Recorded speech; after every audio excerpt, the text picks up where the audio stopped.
It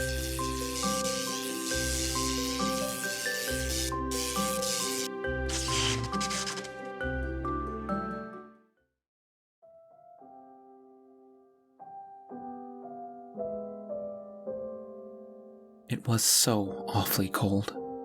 It was snowing, and it was beginning to get dark, and it was New Year's Eve, the last evening of the year. In this cold and darkness, a poor little girl came walking down the street. She was both barefoot and bareheaded. She had been wearing slippers when she left home, but it hadn't helped. They were very big slippers, used last by her mother. They were so big that the little girl lost them when she hurried across the street, as two coaches rushed swiftly by. She couldn't find the one slipper, and a boy ran off with the other. He said that he could use it for a cradle when he had children of his own. The little girl walked along on her naked little feet that were red and blue from cold. In an old apron she had a bundle of matches, and she was carrying a bunch in her hand. No one had bought any the whole day, and no one had given her so much as a shilling. She walked, hungry and frozen, and looked so dejected. Poor little thing. Flakes of snow fell on her long yellow hair that curled so lovely around her neck. But she wasn't thinking about her appearance. Lights shone out from all the windows, and there was such a lovely smell of roasted goose in the street. It was New Year's Eve after all, and that's what she was thinking about. In the corner between two houses, one stuck out into the street a little further than the other. She sat down and huddled up. She had drawn her little legs up under herself, but she was still freezing more and more, and she didn't dare go home since she hadn't sold any matches, hadn't earned a single shilling. Her father would hit her, and it was also cold at home. They only had a roof over their heads, and the wind blew through even though the biggest cracks were stuffed with straw and rags. Her small hands were almost dead with cold. Oh, a little match could do a lot of good. If she only dared pull one from the bundle, strike it against the wall and warm her fingers. She pulled one out. How it sparked! How it burned! It was a warm, clear flame, like a little candle when she held her hand around it. But it was a strange light. It seemed to the little girl that she sat in front of a big iron stove with shiny brass knobs and brass fixtures. The fire burned so blessedly, warmed so well. But what's this? The little one had already stretched her feet out to warm them too when the flame went out. The stove disappeared. She sat with a little stump of burnt-out match in her hand. Another one was struck. It burned and sparkled, and where the light fell on the wall became transparent like a veil. She could look right into the living room where the table was set with a glossy white tablecloth, fine porcelain, and a splendid steaming roast goose, filled with prunes and apples. And what was even more marvelous?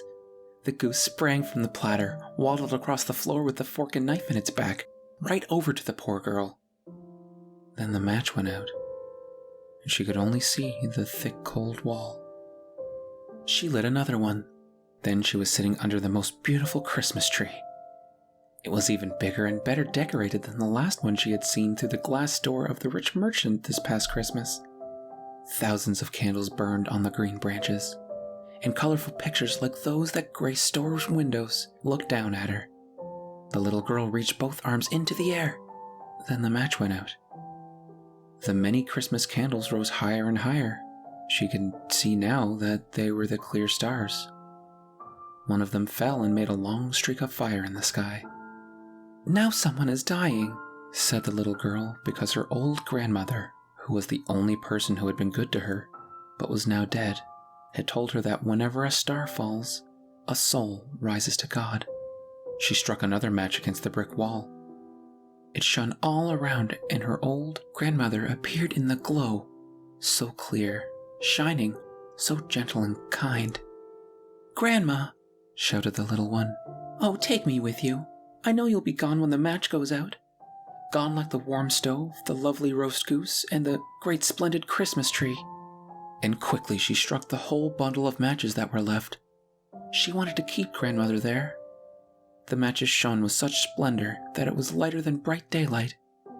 Grandmother had never been so tall and beautiful before. She lifted the little girl into her arms, and they flew in joy and glory, so high, so high. There was no cold, no hunger, no fear. They were with God. In the corner by the house, in the cold morning light, the little girl was sitting with red cheeks and a smile on her lips, dead, frozen to death on the last evening of the old year. New Year's Day dawned on the little corpse, sitting with her matches almost all burned up. She had tried to warm herself, they said. No one knew the beauty she had seen, and in what radiance she, with her old grandmother, had gone into the joy of the new year.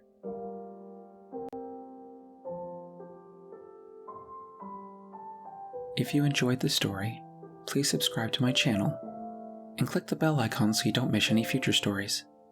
Leaving a like would also greatly help the channel. Every episode is uploaded to the Silver Threads podcast, available on most popular podcast platforms. Any story submissions for this channel should be sent to SilverFablesStories@gmail.com. Thank you all for listening, and I'll see you next time with another story.